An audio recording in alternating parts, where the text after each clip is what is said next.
Good evening. Hope you've enjoyed your weekend so far. I want to speak for a moment about uh, some right wing propaganda that's coming to my attention.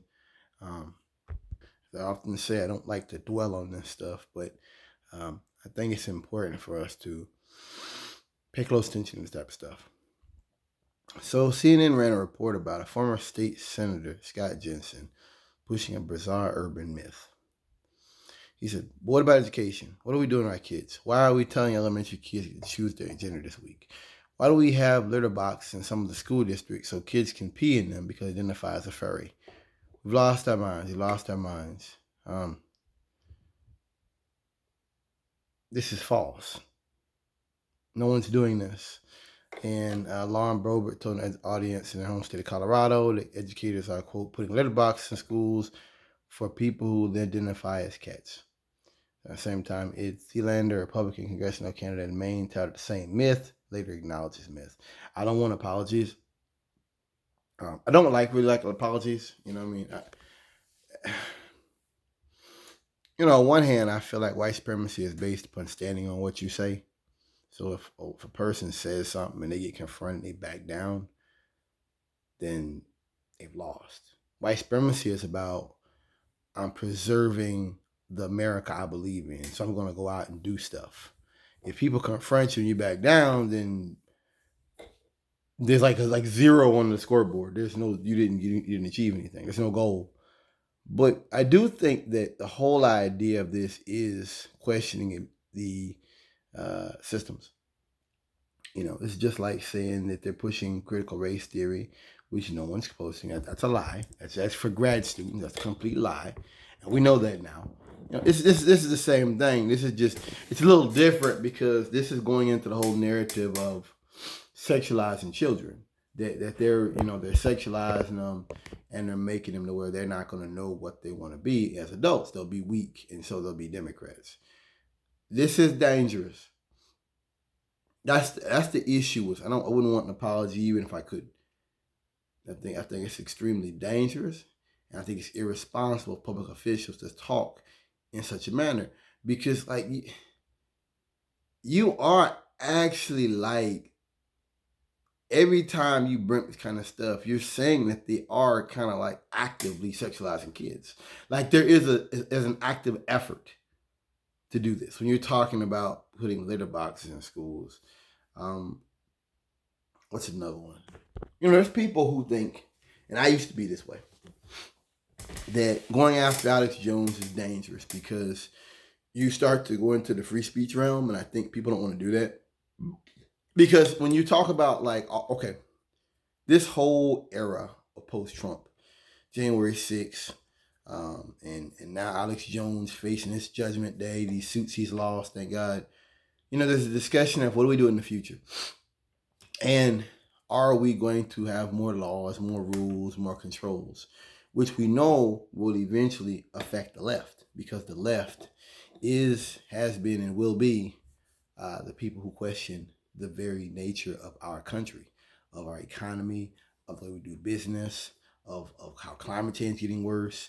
The left, what the right is doing, what Trump did was take some of the left's tactics and use them for bad. But he took some left tactics of hysterics. That's what this is. Saying that you really believe that they're putting litter boxes in schools for kids to poo poo in. How do you think that could even be kept quiet?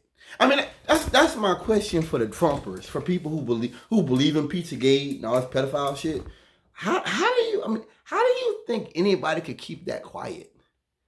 I mean, when you had the Don't Say Gay bill, they were talking about how one of the main things was that if a kid is transgender or gay, that the teacher used to you have to tell a parent, and that now they have to. That came out. So how the hell do you believe you would have kids poo pooing in a box and then not come out and a janitor or something see that in this political era to where they were saying not too long ago that the doctors and nurses were killing patients that had COVID and they were like experimenting on them in the hospitals. This is an era where they're looking for anything. They're taking a penny and calling it a quarter. And that's the point I make with the right, is that when people try to say, oh, well, both sides are wrong, it's bull crap. My brother does it. Oh, they're both. Listen, they're not. These people are promoting known lies. And that should be understood. And we do know this. And it's not, we don't know. We do know this shit. They're putting out known lies. That's proof. People who are in public office telling known lies about people's children. Now, what do you think will happen when this guy that's a major homophobe hears something like that? Who already thinks that someone's trying something on his kids. And now you're saying that, hey, they might be doing this to him in the schools. You are actually risking lives. And that's why I'll never be able to really forgive Trump or Bannon or Bolton or anybody that was in there, because they made the country more dangerous, way more dangerous. And it's still, the tactics are still being used of just question everything, question the voting, question the schools, question there's this conspiracy to make kids gay and promote transgenderism in the schools. And what it really comes down to, I've spoken about this before. Do you know why the right is so stuck on gay rights and abortion? Back in the 80s, there was a big case, John P. Key College, some college in South Carolina, John something, and it was a segregation thing, Supreme Court case, and they lost. And I think it was like a black guy was dating a white girl. It was something they didn't like, and they wouldn't let him in the college because he didn't have no bad record, nothing. And that's when they went to abortion. Republican Party can say something that makes sense here or there, but they are and they will always be a party of division and hate. This is proof. This is the direction they want to go. I don't want apologies. I want public knowledge. I want public awareness that this is what they're doing. They're putting teachers' lives in danger. And, this is not a joke. This is not a game. This is not something taken lightly. This is something to be understood as a subtle abuse of power. These are abuses of power by people who simply seek to divide the country and to make the country more unstable. I remember hearing a guy on Alex Jones years ago talking about gay rights and stuff, and he said he was a cop, and he said that he felt like if they're doing it. He's back in the 2000s. He was talking about some of this crap that he would go in and shoot somebody, shoot a teacher or something. This is not a joke, and it's shocking and it's embarrassing to see this the path the Republican Party's going. I believe in the Republican Party. I believe that if Democrats ran everything, they get lazy. Not that they're gonna naturally go right, but they're going to be lazy and not engage in a type of social democracy that I and many others believe in. And they wouldn't be as progressive and cutting edge and thoughtful and aware to the plight of working peoples and disadvantaged peoples everywhere.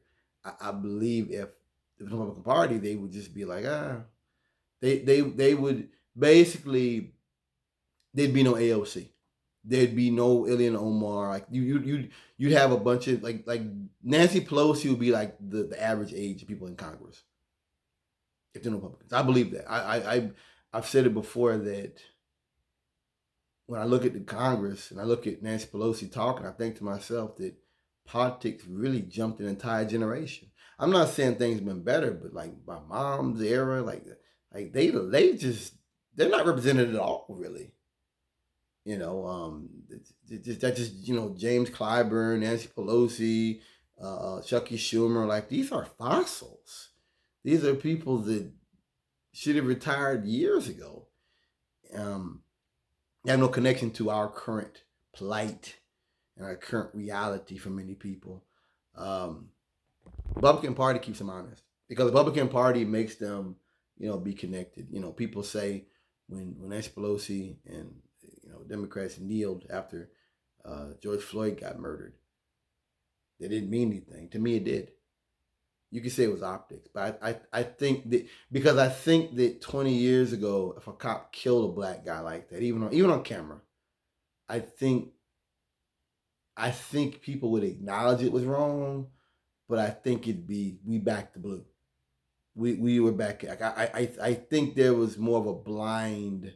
We back to blue then that now doesn't quite exist, and that is a good thing.